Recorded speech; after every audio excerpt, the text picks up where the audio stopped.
नमस्कार. मी पुष्पलता जगताप आणि तुमचं माझ्या यूट्यूब चॅनलमध्ये खूप खूप स्वागत आहे. आजच्या व्हिडिओमध्ये आपण पाहणार आहोत, वयाची 60 ओलांडल्यानंतरही तुम्हाला जर तंदुरुस्त राहायचं असेल तर या 14 सवयी तुम्ही आजच सुरू करा. वृद्धापकाळातही मजबूत राहा आणि निरोगी. चला तर मग जाणून घेऊया कोणत्या आहेत त्या सवयी. मित्रांनो, वय वाढणे ही एक नैसर्गिक प्रक्रिया आहे मित्रांनो. पण वृद्धत्व लवकर येणे हे अनेकदा आपल्या चुकीच्या सवयीमुळे आहे.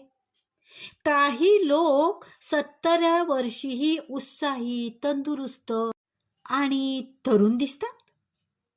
तर काही लोक वयाच्या 50च्या आधीच थकलेले, अशक्त वाटू लागतात, नाही का? तर आज मी तुम्हाला अशा 14 छोट्या पण प्रभावी सवयी सांगणार आहे, ज्या नियमित पाळल्यास तुम्हाला तुमचं वय संथ गतीनं चालल्यासारखं तुम्हाला वाटू शकतं किंवा तुमचंही वय संथ होऊ शकतं मित्रांनो. आणि त्याचबरोबर तुमचं शरीर सुद्धा अधिक मजबूत राहू शकतं. आयुष्याची गुणवत्ता सुधारू शकते. तर त्यासाठी मित्रांनो, हा व्हिडिओ शेवटपर्यंत नक्की पहा. चला तर मग जाणून घेऊया. तर सगळ्यात पहिले नंबर 1 म्हणजे पाठीवर झोपण्याची सवय का फायदेशीर आहे. आपण ज्या पद्धतीने झोपतो ना, त्याचा परिणाम आपल्या मणक्यावर, आपल्या मानेवर आणि आपल्या त्वचेवर होत असतो मित्रांनो. पाठीवर झोपल्याने शरीराचे वजन समान पद्धतीने वितरित होतं आणि त्याचमुळे मणक्यावर अनावश्यक ताण येत नाही. चेहरा उशीर दाबला जातो. असे नाही तर तुमचा चेहरा उशीवर दाबल्या जात नसल्यामुळे सुरकुत्या पडण्याचा वेग कमी होऊ शकतो. तसेच मान, खांदे आणि कंबर यांना योग्य आधार सुद्धा मिळतो मित्रांनो. आणि तुम्हाला माहित आहे, ज्यांना घोरण्याची किंवा स्लीप ॲपनियाचा त्रास आहे ना, त्यांनी मात्र डॉक्टरांचा सल्ला जरूर घ्यावा मित्रांनो. आता बघूया नंबर 2. आठवड्यातून 2दा वजन उचलणे का गरजेचं आहे? तर वयाच्या 60 नंतर शरीरातील स्नायू नैसर्गिकरित्या कमी होऊ लागतात. यालाच आपण सार्कोपेनिया सुद्धा म्हणतो. जर आपण कोणताही प्रतिकार व्यायाम केला नाही तर हातपाय कमकुवत होऊ शकतात आणि त्यामुळे हलके डंबेल, पाण्याच्या बाटल्या किंवा काही रेसिस्टन्स बँड वापरून व्यायाम केलास तर स्नायू तुमचे मजबूत होतात. हाडाची घनता टिकून राहते आणि तुम्ही जर पडले तर फ्रॅक्चर होण्याचा धोकासुद्धा कमी होतो मित्रांनो. आणि म्हणूनच थोडं वजन उचलायलाच पाहिजे. तर आता बघूया नंबर 3. नाश्त्यात प्रोटीन घेण्याचे महत्त्व. बघा, आपण जे जेवण करतो त्या जेवणात पूर्ण सकस आहार, मी वारंवार सांगते की वय वाढल्यानंतर पूर्ण सकस आहार आपल्या जेवणात असायलाच पाहिजे आणि प्रोटीनसुद्धा असायला पाहिजे. आणि त्यामुळे आपल्या जेवणात प्रोटीनयुक्त जेवण किंवा सकस आहार असणं खूप गरजेचं आहे. तर अनेक लोक काय करतात, नाश्त्यात फक्त पोहे, उपमा किंवा चहा बिस्किट घेतात आणि तुम्हाला माहीत आहे, त्यामुळे तुमच्या शरीराला पुरेसं प्रोटीन मिळत नाही. प्रोटीन स्नायू, त्वचा आणि शरीराच्या दुरुस्तीसाठी खूप गरजेचं असतं. त्यामुळेच नाश्त्यात दूध, दही, मूग, हरभरा, अंडी, पनीर किंवा अंकुरित कडधान्याचा समावेश करावा. जेणेकरून प्रोटीनयुक्त नाश्ता केल्याने जास्त वेळ पोट भरल्यासारखं वाटतं आणि त्याचबरोबर वजन नियंत्रणात राहण्यास मदतसुद्धा होते मित्रांनो. बघा, कडधान्य घेणं काही खूप कठीण गोष्ट आहे का? नाही ना. बघा, मुठभर जरी तुम्ही एखादं धान्य पाण्यात भिजत घातलं, दुसऱ्या दिवशी काढून त्याला बांधून ठेवलं एखाद्या कपड्यात, स्वच्छ कपड्यात, तर तुम्हाला अंकुरित जेवणात याचा रोजच्या जेवणात तुम्हाला त्याचा समावेश करता येईल, नाही का? आणि अंकुरित कडधान्य खूप महत्त्वाचं आहे, हे तुम्हाला समजलंच असेल. आता एक फॅक्ट सांगते मी, की बरेच जण काय करतात, बाहेरचे जे अंकुरित धान्य असतं, प्लास्टिकच्या पॅकिंगमध्ये मिळतं ते सुद्धा आणतात. पण तसं न करता जर तुम्ही घरी केलं तर ते अगदी योग्य ठरतं. आता मागे एक असंच मला आठवलं म्हणून तुम्हाला सांगते. मागे एकदा अशीच घटना घडली होती. तर काय झालं होतं मित्रांनो, तर काय होतं ना, आपण जे तयार मोड आलेलं जे कडधान्य आणतो, तर ते नेमकं कसं भिजवतात किंवा त्याला मोड येण्यासाठी कशा ठिकाणी कुठे हे करतात ते, तर कधी-कधी हे आपल्याला माहीत नसतं आणि त्यामुळे बुरशीजन्य खाण्यात गेल्यामुळे पोटाचे विकारसुद्धा आपल्याला होऊ शकतात. म्हणून विकतचं न घेता आपण घरीसुद्धा मोड आलेलं धान्य बनवू शकतो आणि ते आरामात आपण खाऊसुद्धा शकतो. तर मला एका डॉक्टरचा सल्ला आठवला. त्यांच्याकडे जे सुशिक्षित व्यक्ती जॉब करणारी सुशिक्षित बाई जायची आणि तिला नेहमी पोटाचा त्रास होत होता. तर त्यांनी विचारलं, की "काय जेवणात काय?" नेहमी वारंवार जर हे होत असेल, तर त्यांनी जेवणातलं वगैरे विचारलं. तर तिने सांगितलं, आम्ही सगळंच खातो. मोड आलेलं धान्यसुद्धा आम्ही आमच्या जेवणात असते." तर मग तिने सहज विचारलं, की "मोड आणलेलं धान्य तुम्ही घरी बनवता, विकत घेता कसं?" तर तिने सांगितलं, की "विकत घेतो." ती छान बाई आहे, खेड्यावरून येते ती आणि तिच्याकडे छान धान्य असतं, ते मोड आलेलं कडधान्य असतं. आणि त्या डॉक्टरनी तिला सांगितलं, की "तुम्ही निरीक्षण करा फक्त, की ते कशाप्रकारे भिजवलेलं आहे, कशाप्रकारे त्याला मोड आलेली आहे." तर दुसऱ्या दिवशी तिने खरंच निरीक्षण केलं. तर तिने जे आपलं बोरी असते ना, पोतं, तर त्या पोत्यात त्या धान्याला मोड आणण्यासाठी ठेवलेलं होतं आणि त्या पोतं अगदी खराब होतं आणि त्याला काळं-काळं लागलेलं होतं, बुरशी आलेली होती. आणि हे बुरशीजन्य धुण्यात व्यवस्थित न आल्यामुळे हे बुरशीजन्य कडधान्य खाण्यात गेल्यामुळे वारंवार त्यांना पोटदुखीचा त्रास होत होता. तर आपण जे कडधान्य भिजवून मोड आपण घरीसुद्धा आणू शकतो. म्हणून असं बाहेरचं आणून खाण्यापेक्षा आपण जेवढं होईल तेवढं घरचं जर खाल्लं तर आपल्या तब्येतीसाठी मला वाटतं हे उत्तमच आहे, नाही का? बघा तुम्हाला काय वाटतं? ते तुम्ही मला सांगू शकता.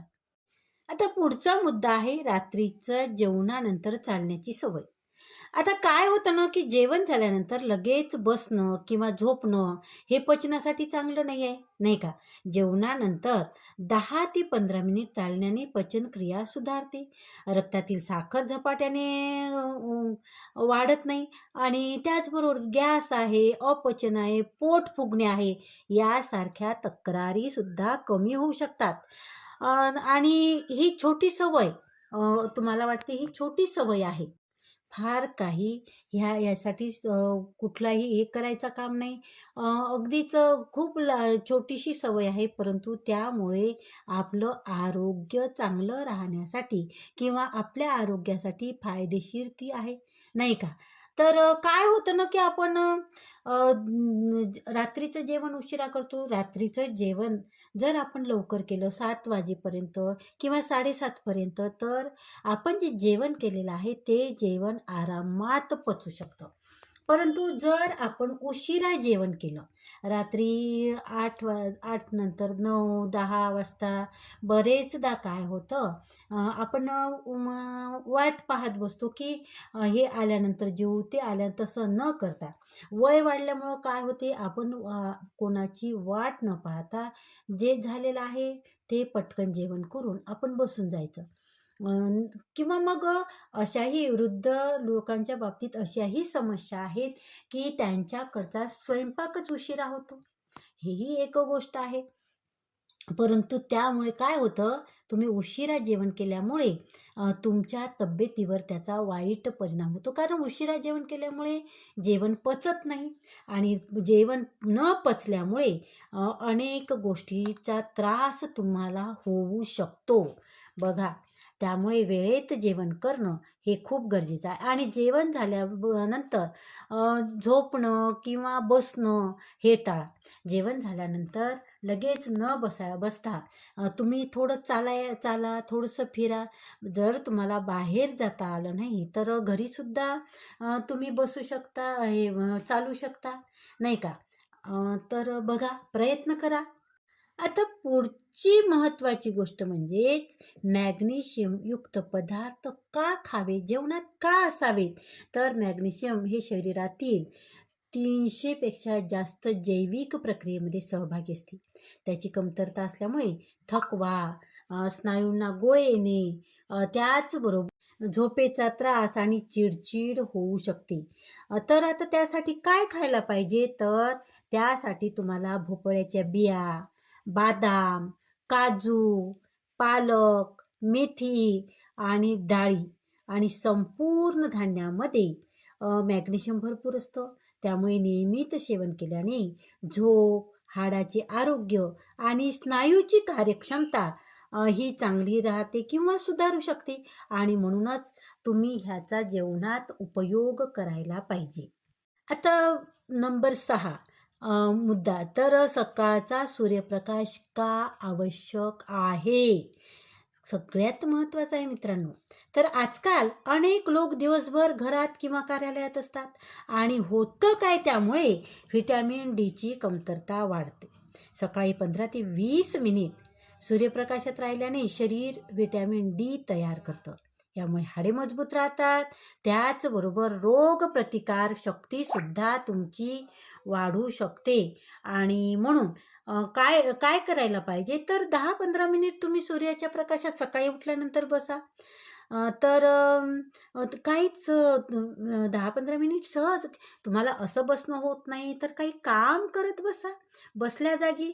तर बघा, त्यामुळे तुमची हाडं मजबूत राहतील आणि त्याचबरोबर रोगप्रतिकार शक्तीसुद्धा वाढते.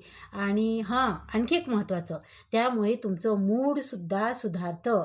काही संशोधनानुसार सकाळचा सूर्यप्रकाश शरीराची जैविक घड्याळी व्यवस्थित ठेवण्यास मदत करत असते मित्रांनो. हे फार महत्त्वाची गोष्ट आहे. तर ह्या गोष्टी लक्षात ठेवायला पाहिजे. बघा, लक्षात राहतात का तुमच्या? आता पुढची महत्त्वाचा मुद्दा म्हणजे चांगली झोप म्हणजे नैसर्गिक औषध. होतं काय, की आपलं वय वाढल्यानंतर आपली झोप कमी होऊ लागते. झोप एकतर लागत नाही किंवा लागलीच तर गाढ झोप लागत नाही. आपण काय करतो, झोपेत असताना शरीर स्वतःची दुरुस्ती करत असते. बघा, मी वारंवार सांगते, गाढ झोपेमुळे आपलं शरीर आपले स्वतःची दुरुस्ती करतं. आणि होतं काय, की अपुरी झोप घेतल्यामुळे थकवा, स्मरणशक्ती ही कमी होते, वजन वाढते आणि त्याचबरोबर रोगप्रतिकारक शक्तीसुद्धा कमी होते. यासारखे परिणाम आपल्या शरीरावर दिसू लागतात. म्हणूनच दररोज 7 ते 8 तास, लक्षात घ्या, 7 ते 8 तासाची झोप घेण्याचा प्रयत्न करा. आणि झोपेच्या वेळेला महत्त्वाचा मुद्दा, तुम्ही जेव्हा झोपायला जाता त्या वेळच्या आधी 1 तास आधी मोबाईल वापरू नका, TV पाहू नका. तुम्ही शांततेने झोपा. तुम्हाला जर वाटत असेल तर तुमच्या झोपण्याच्या जी रूम आहे, जी खोली आहे, त्याच्यात मंद प्रकाश आणि एखादं शांत संगीत लावा, ज्यामुळे तुम्हाला शांत झोप येईल. परंतु मोबाईल पाहू नका, TV पाहू नका. आणि त्यामुळे तुमची झोपेत अडथळा येऊ शकतो. म्हणून मोबाईल आणि TV म्हणजे स्क्रीन टाईम तुम्ही बंद करा. झोपण्याच्या किमान 1 तास आधी हे बंद करायला पाहिजे. आणि झोपण्याचे वेळापत्रक नियमित करा. काय होतं ना, आज तुम्ही 7:30ला किंवा 8ला झोपायला गेले, तुम्ही झोप येत नाही, मला तुम्ही म्हणता की एवढ्या लवकर झोपून काय करणार आहे, झोपच तर येत नाही. पण होतं काय मित्रांनो, तुम्ही जर रोज एक टाईम तुमच्या झोपायला जाण्याचा ठरवला तर त्यावेळेला 1 दिवस झोप लागणार नाही, 2 दिवस झोप लागणार नाही, 3 दिवस झोप लागणार नाही, आपण म्हणू 1 आठवडा झोप लागणार नाही. परंतु तुम्ही नियमित प्रयत्न करत असला, नियमित प्रयत्नामुळे तुम्हाला ती सवय पडते आणि नंतर तुम्हाला त्याच वेळेला झोप येऊ शकते किंवा झोप येते हे निश्चित आहे. बघा, प्रयत्न करा. तुम्ही नियमाचं पालन जर केलं तर हे तुमच्यासाठी चांगलं आहे. बघा, आता बघूया मुद्दा क्रमांक 8. चेहरा थंड पाण्याने धुण्याचे फायदे काय आहे? चेहरा नेहमी थंड्या पाण्याने धुवा. सकाळी चेहरा थंड्या पाण्याने धुतल्याने काय होतं की ताजेतवाने वाटते, चेहऱ्यावरील सूज कमी होण्यास मदत होऊ शकते आणि त्याचबरोबर सगळ्यात महत्त्वाचं रक्तविसरण सुधारण्यामुळे त्वचा अगदी ताजीतवानी दिसू शकते. मात्र खूप थंड पाणी नसावं. सर्वांसाठी योग्य असेल असं खूप थंड पाणी हे सगळ्यांसाठीच योग्य असेल असं नाही. कारण खूप थंड पाणी घेऊ नका. थंड पाणी हे बऱ्याच जणांना त्याचा त्राससुद्धा होऊ शकतो. म्हणून साधारण थंड पाणी वापरून रोज सकाळी चेहरा थंड पाण्याने धुवा. आता पुढे जाऊया. तर काय होतं, एका पायावर उभे राहण्याचा सराव करा. पुढचा मुद्दा आहे. बघा, तुम्ही म्हणाल, काय मॅडम, आमचं वय झालं आता, आम्हाला कुठे एका पायावर उभं राहता येते, काही सांगता का, आम्ही पडू किंवा काही त्रास होऊ शकतो. परंतु बघा, प्रयत्न करा. प्रयत्न करायला काय हरकत आहे? वय वाढल्यानंतर संतुलन राखण्याची क्षमता मात्र कमी होत जाते आणि त्यामुळे पडण्याचा धोका वाढतो. रोज काही सेकंद एका पायावर उभे राहण्याचा सराव करा. रोज रोज जर केलं तुम्ही तर त्यामुळे तुमचं संतुलन सुधारते, पायाचे आणि कोर स्नायू मजबूत होतात. सुरुवातीला भिंतीचा आधार घ्या. भिंतीचा आधार घेऊन सराव करा आणि नंतर तुम्हाला सराव झाल्यानंतर तुम्हाला आपोआपच एका पायावर उभं राहता येऊ शकतं आणि त्यामुळे तुमचं संतुलन चांगल्या प्रकारे तुम्हाला राखता येऊ शकतं. म्हणून काय करायचं, तर एका पायावर उभे राहण्याचा सराव करा. बघा, आता काय होईल की एका पायावर उभं राहायला सांगितलं तर लगेच तुम्ही प्रयत्न कराल. तर तुम्ही प्रयत्न जरूर करा, परंतु सुरुवातीला भिंतीचा आधार घेऊन उभं राहण्याचा प्रयत्न करा एका पायावर आणि काही दिवस, 8 दिवस, 10 दिवस त्यानंतर तुम्हाला थोडं थोडं एका पायावर उभं राहता येऊ शकतं. बघा, प्रयत्न करा, परंतु एकदमच सराव करायला जाऊ नका. कारण आपलं वय झालं आहे मित्रांनो आता.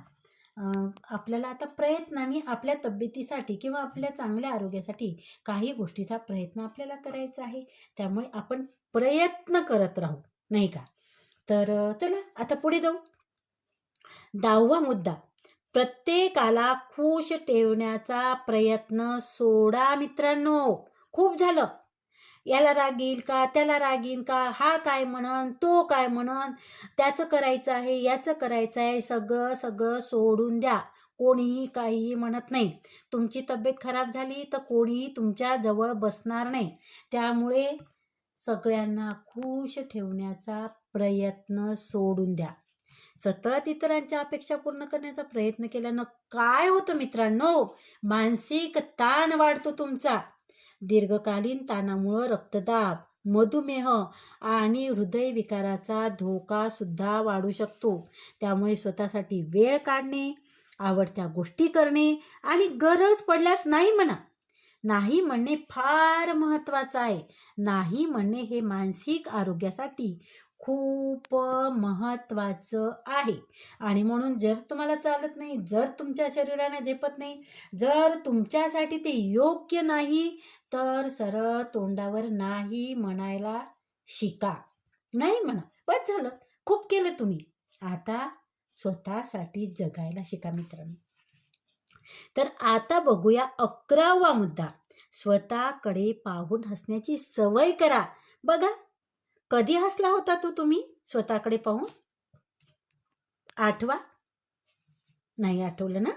आपण करतच नाही, त्यामुळे आठवणं शक्यच नाही. तर काय करायचं की हसल्यानं काय होते, शरीरात एन्डॉर्फिन नावाचे फील गुड हार्मोन तयार होतात आणि यामुळे तणाव कमी होतो. स्वतःला स्वीकारण्याची भावना वाढते. सकारात्मक विचार आणि आनंदी मन हे दीर्घकाळ निरोगी राहण्यासाठी फार महत्त्वाचा घटक आहे मित्रांनो. आणि म्हणून आरशात बघा, रोज सकाळी स्वतःला आरशात बघा आणि छान हसा. स्वतःशी बोलायला शिका स्वतःशी आणि हसा. बघा तुमचा ताण कमी झाला की नाही? भूर पळून जातो ताण तुमचा. हां, आता जाऊ पुढे. तर आता पुढचा मुद्दा 12वा.